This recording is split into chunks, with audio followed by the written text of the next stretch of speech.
Après avoir fermé ses vannes avec le Bénin, le Niger décide d'exporter son pétrole via le Tchad. Il faut donc construire un pipeline qui partira des champs pétroliers d'Agadem, situés dans l'est du Niger, et qui sera relié à l'oléoduc Tchad-Cameroun déjà existant.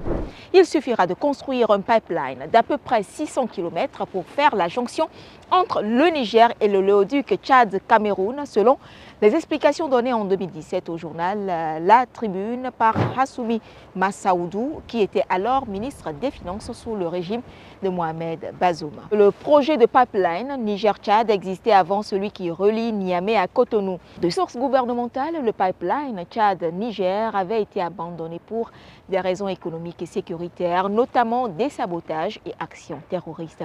Mais depuis sa brouille avec le Bénin, le Niger explore davantage l'alternative du Tchad.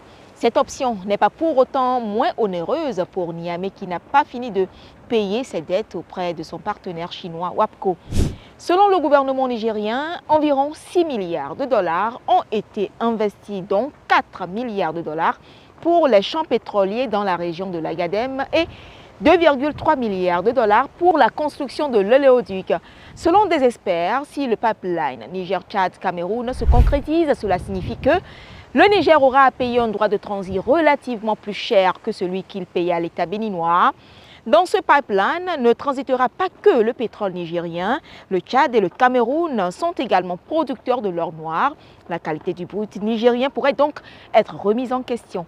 Le pétrole nigérien pourrait être également confronté au chauffage du pipeline qui sera beaucoup sollicité.